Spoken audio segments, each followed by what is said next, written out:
മുണ്ടക്കൈ ചൂരൽമല ദുരന്ത ബാധിതരുടെ പുനരധിവാസം വൈകുന്നതിൽ പ്രതിഷേധിച്ച് UDF പ്രവർത്തകർ കളക്ട്രേറ്റ് വളയുകയാണ്. ടി സിദ്ദിഖ് MLA-യുടെ രാപ്പകൽ സമരത്തിന്റെ തുടർച്ചയായാണ് ഇവിടെ പ്രതിഷേധം നടക്കുന്നത്. അഖില CP ആണ് വിവരങ്ങളുമായി നമുക്കൊപ്പം ചേരുന്നത്. അഖില, പ്രവർത്തകർ സ്ഥലത്ത് നിലത്തിരുന്ന് മുദ്രാവാക്യം വിളിക്കുന്നതാണ് നമുക്ക് ദൃശ്യങ്ങളിൽ കാണാനാവുന്നത്. ഇപ്പോൾ നൽകാൻ കഴിയുന്ന ഏറ്റവും പുതിയ വിവരങ്ങൾ എന്തൊക്കെയാണ് അഖില?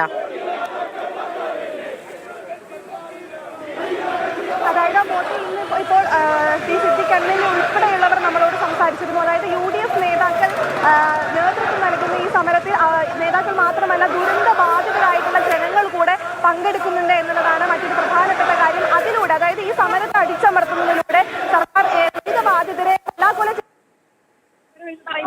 ഇന്നലെ ഇപ്പൊ ഈ സമരം എന്ന് പറയുന്നത് ഒരു തുടർച്ചയാണ്. ഇന്നലെ കഴിഞ്ഞ ദിവസം ഈ ജനകീയ ആക്ഷൻ കമ്മിറ്റി എല്ലാം ഈ പുനരധിവാസം വൈകുന്നതുമായി ബന്ധപ്പെട്ട സമരത്തിന് ഇറങ്ങിയിരുന്നു. അപ്പൊ അവരുടെ എല്ലാ പ്രധാനപ്പെട്ട ആവശ്യങ്ങൾ എന്ന് പറയുന്നത് എത്രയും പെട്ടെന്ന് പുനരധിവാസം നടപ്പിലാക്കുക എന്നുള്ളതാണ്. കാരണം 7 മാസമായി പലരും വാടക വീട്ടിലാണ്.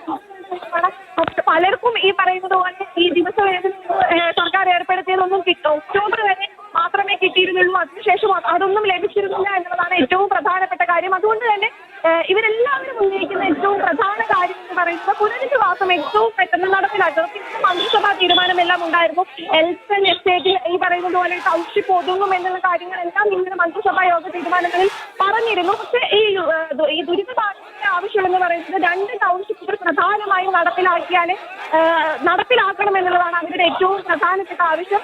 ഈ എൽസൺ അതായത് ദുരിതബാധിതർക്ക് ഈ പറയുന്നത് പോലെ എവിടെ വീട് വെക്കണം എന്നത് തീരുമാനിക്കാനുള്ള ഒരു അവകാശം കൂടി ഈ ദുരിതബാധിതർക്ക് കൊടുക്കണം. കാരണം എൽസൺ എസ്റ്റേറ്റ് വീട് പണിയുമ്പോഴുള്ള ഏറ്റവും പ്രധാനപ്പെട്ട ഒരു പരിമിതി എന്ന് പറയുന്നത് ഈ പറയുന്നത് പോലെ മേപ്പാടി കേന്ദ്രീകരിച്ച് ജോലിയുള്ളവരാണ് ദുരിതബാധിതരിൽ ഉൾപ്പെടെ ഭൂരിഭാഗവും. അതുകൊണ്ട് തന്നെ ഈ എൽസ്റ്റൺ അതായത് കൽപ്പറ്റ എൽസ്റ്റൺ എസ്റ്റേറ്റിൽ ഈ പറയുന്നത് പോലെ പുനരധിവാസം നടപ്പിലാക്കിയാൽ അവർക്ക് ഒരുപാട് ദൂരം സഞ്ചരിക്കേണ്ടി വരും. അതൊന്നും പ്രായോഗികമല്ല എന്നാണ് ഇന്നലെ ദുരിതബാധിതരെല്ലാം നമ്മളോട് പങ്കുവയ്ക്കുന്ന ഏറ്റവും പ്രധാനപ്പെട്ട കാര്യം. അതുകൊണ്ട് തന്നെ ഈ ദുരിതബാധിതരെ കേൾക്കാതെയുള്ള ഒരു നടപടിയിലേക്കാണ് സർക്കാർ നീങ്ങുന്നത് എന്നാണ് ഇപ്പോൾ UDF പ്രവർത്തകർ UDF മുന്നണി ഉന്നയിക്കുന്ന ഏറ്റവും പ്രധാനപ്പെട്ട കാര്യം.